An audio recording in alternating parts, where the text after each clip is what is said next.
نحمده ونصلي ونسلم على رسوله الكريم اما بعد فاعوذ بالله من الشيطان الرجيم بسم الله الرحمن الرحيم ولا تأكلوا أموالكم بينكم بالباطل وتدلوا بها إلى الحكام لتأكلوا فريقا من أموال الناس بالإثم وأنتم تعلمون، اور نہ کھاؤ تم اپنے اموال آپس میں باطل طریقے سے، اور نہ لے جاؤ ان اموال کو حکام تک تاکہ کھا لے لوگوں کے مال میں سے ایک حصہ گناہ کے طریقے پر، اس حال میں کہ تم جانتے ہو۔ صدق اللہ العظیم وصدق رسولہ النبی الکریم ونحن علی ذلک من الشاہدین والشاکرین والحمد للہ رب العالمین۔ اللہم صلی علی سیدنا محمد النبی الامی وعلی آلہ واصحابہ وسلم تسلیما۔ حضرات متوجہ ہوں، انتہائی اہم احکام پر مشتمل ہے یہ آیت۔ پچھلی آیت میں اللہ تبارک و تعالی نے رمضان کی راتوں میں کھانے پینے اور انسان کو اپنی منکوحہ بیوی کے ساتھ مباشرت کی اجازت کا حکم دیا، اور پھر آخر آیت میں اعتکاف کے متعلق حکم ذکر فرمایا،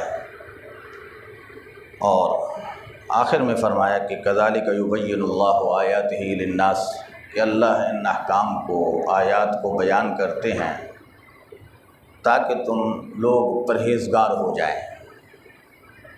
اب جو آیت ذکر کی ہے اس میں اللہ تعالی نے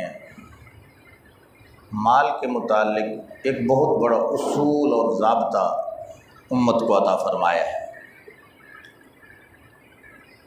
یہ دنیا جانتی ہے کہ مال انسانی زندگی کی ایک بنیاد ہے، انسانی زندگی کا مدار مال پر ہے۔ مال ہے تو زندگی آسودہ اور خوشحال ہوتی ہے، اگر مال نہ ہو تو انسان کی دنیا کی زندگی مشکل ترین بن جاتی ہے۔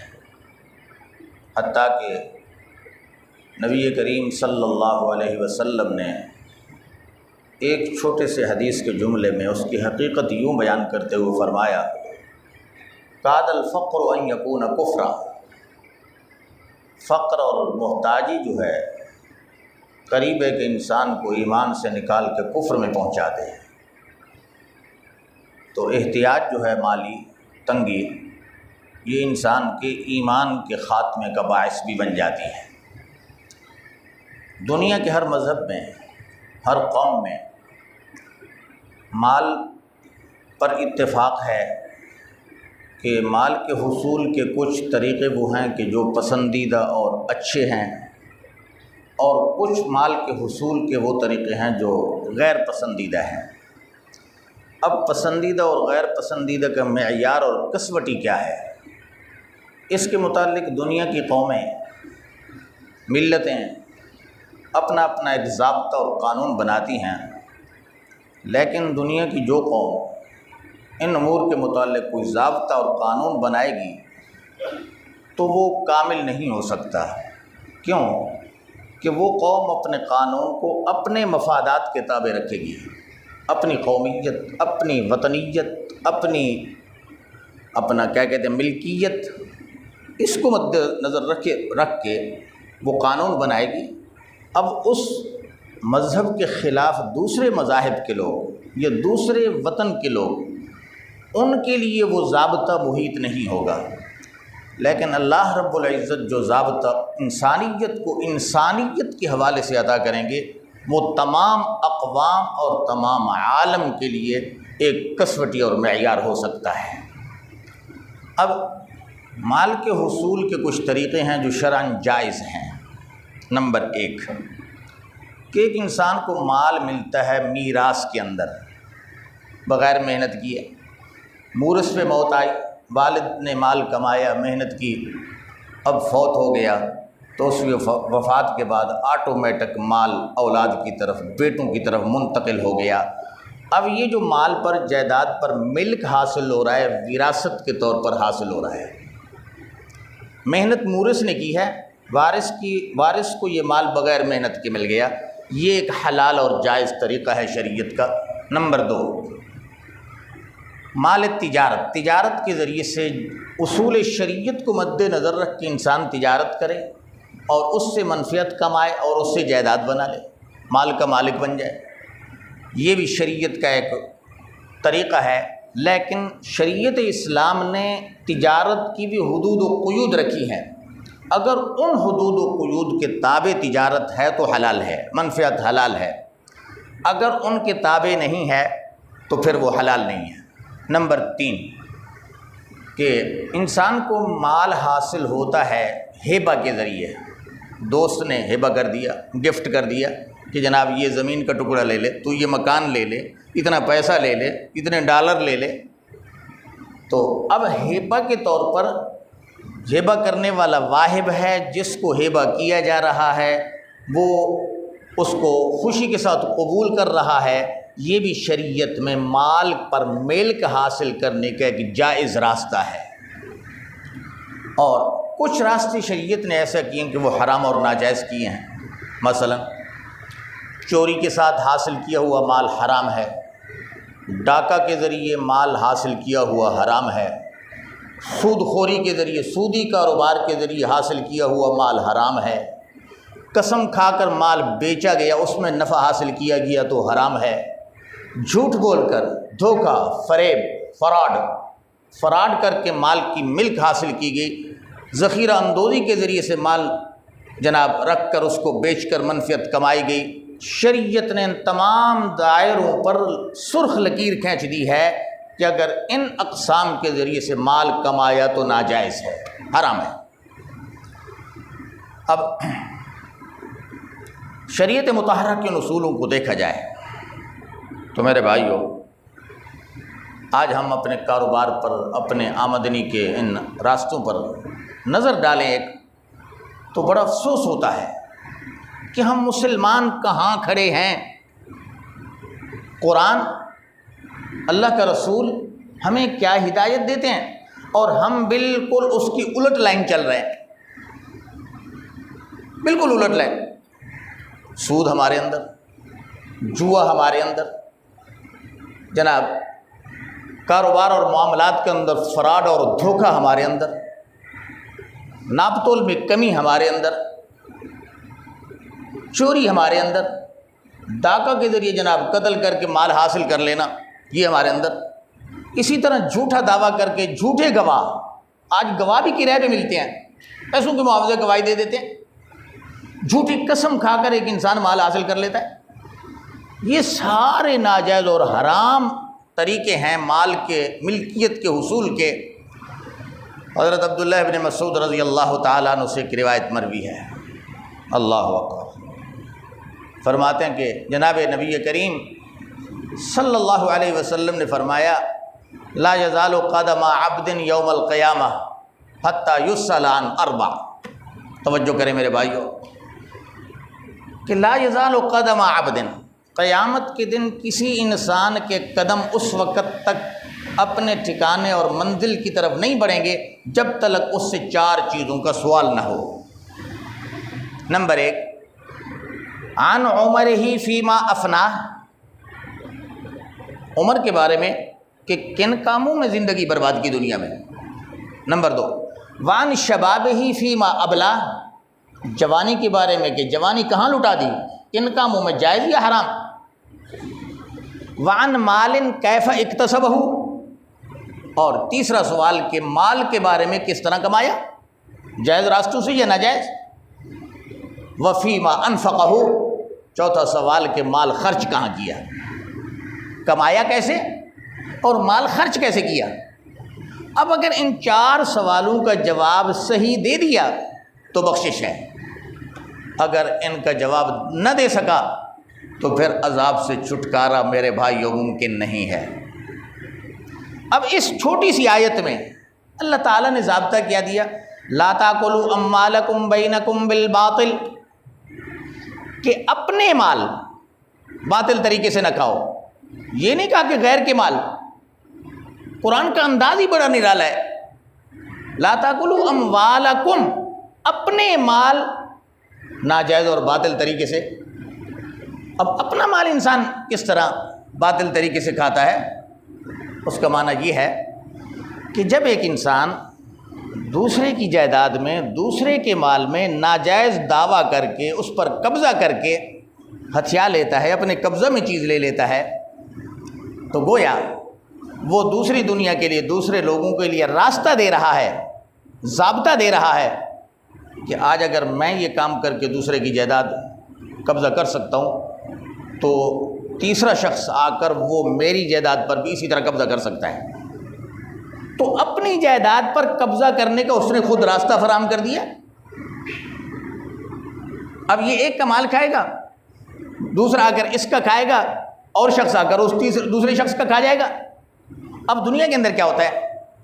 مثال کے طور پر ایک انسان تیل کا، آئل کا بیوپاری ہے، وہ آئل کے اندر ملاوٹ کرتا ہے، اب ناجائز منافع کماتا ہے. نتیجہ کیا ہوتا ہے؟ یہ تو خوش ہو رہا ہے کہ میں نے چند پیسے کما لیے، لیکن جب اس آئل بیچنے والے کو دودھ کی ضرورت پڑی، اب دودھ لینے والے سے دودھ لینے گیا، اس کو دودھ خالص نہ ملا بلکہ دودھ میں پانی والا، پاؤڈر والا، ملاوٹ والا ملا. اب اس نے جو ناجائز کمایا تھا وہ کمایا ہوا مال دوسرے نے لے لیا.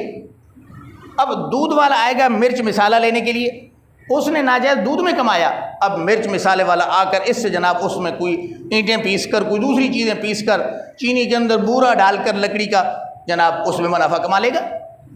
تو ایک انسان جو ناجائز نفع کماتا ہے، معاشرے کے اندر پورا اس کا بگاڑ آتا ہے.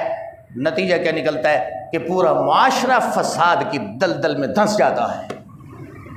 آج ہم اپنے معاشرے کو ذرا دیکھیں ایک نظر، یہ کیا حال ہے؟ کہاں پہنچا ہوا ہے مسلمان؟ 5 وقت کا نمازی بھی ہے، سود خور بھی ہے، کاروبار لین دین سودی ہے، صف اول میں نماز بھی پڑھتا ہے لیکن دودھ میں پانی بھی ملا رہا ہے. 5 وقت کا نمازی ہر سال حج بھی کرتا ہے، عمرہ بھی کرتا ہے، لیکن جھوٹ بول کر کاروبار کرتا ہے، ناجائز منافع خوری کرتا ہے. تو یہ ساری خرابیاں ہیں میرے بھائیوں ہمارے اجتماعی امور کی.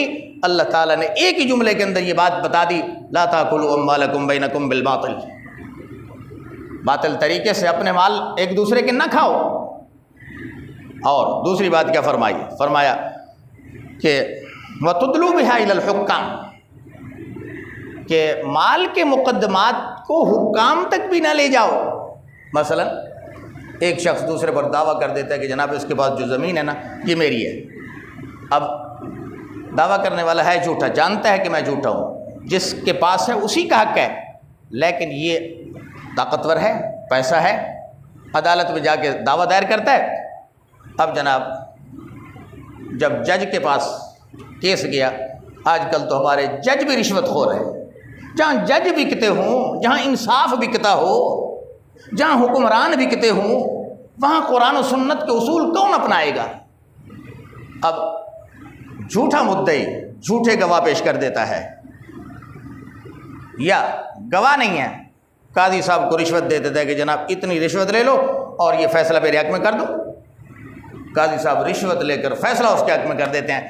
یاد رکھنا رسول اللہ صلی اللہ علیہ وسلم کے پاس جب یہ آیت نازل ہوئی، علامہ ابن کثیر رحمہ اللہ نے اس کے شان نزول لکھا. فرمایا 2 صحابہ میں آپس میں جھگڑا ہوا، ایک کی زمین تھی، دوسرے نے دعویٰ کر دیا. معاملہ رسول اللہ صلی اللہ علیہ وسلم کے پاس آیا. مدعی شخص جو تھا، اسلام نے اصول دیا ہے کہ مدعی اپنے دعویٰ پر گواہ پیش کرے، 2 عادل شخص، لیکن مدعی کے پاس گواہ نہیں تھے. مدعی کے پاس گواہ نہ ہوں تو پھر دوسرا ضابطہ یہ ہے کہ پھر جو مدعا علیہ ہے دوسرا فریق وہ قسم اٹھائے.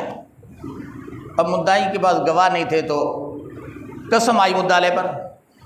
معاملہ آیا رسول اللہ صلی اللہ علیہ وسلم کے پاس، تو آپ صلی اللہ علیہ وسلم نے اس کو کہا قسم اٹھائے گا؟ تو وہ آمادہ ہوا.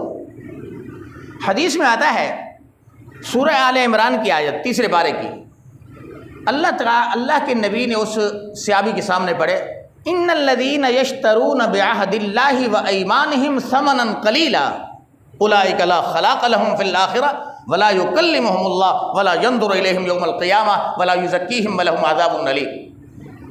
یاد رکھ بھائی، اگر جھوٹی قسم کھا کے تو فیصلہ اپنے حق میں کرا لے گا، ٹھیک ہے، میں تو قسم پر اعتبار کر کے فیصلہ کر دوں گا، لیکن اللہ تو حقیقت جانتا ہے کہ سچا کون ہے اور جھوٹا کون ہے۔ میرے فیصلہ کرنے سے تیری جائیداد حلال نہیں ہوگی۔ اگر ناجائز طریقے سے کسی کی جائیداد دبا لی، کل قیامت کے دن اللہ نظر کرم نہیں فرمائیں گے، اس انسان کے ساتھ بات توجہ نہیں فرمائیں گے، بات نہیں کریں گے، اور آخرت میں جنت میں اس کو کوئی حصہ نہیں ہوگا۔ حدیث میں آتا ہے کہ جب حضور علیہ السلام نے یہ حقائق بتائے، وہ صحابی قسم اٹھانے سے پیچھے ہٹ گیا، کہتے حضرت یہ جائیداد اسی کی ہے، میں قسم نہیں اٹھاتا۔ آج کیا ہے، ہم مسلمان ذرا دیکھیں، ایک انسان کوئی جناب زرداری صاحب کا قریبی ہے، کوئی جناب وزیر اعظم شہباز شریف کا قریبی ہے، کوئی فلاں جرنیل کا قریبی ہے، اپنے قرب کی بنیاد پر، تعلقات کی بنیاد پر وہ فیصلہ کرا لیتے ہیں، حقدار ہوتے ہی نہیں ہیں، زمینوں کی زمینیں لوگوں کی کھا جاتے ہیں، شہروں کی پلاٹ اس طرح قبضہ کر لیتے ہیں۔ میرے بھائیو، یہ سارا کچھ حرام ہے قرآن کے نص قطعی کے طور پر، اور ہر فرد بشر، ہر انسان ملت کا اس کا ذمہ دار ہے کہ ہم نے عمل چھوڑا ہے قرآن و سنت کو۔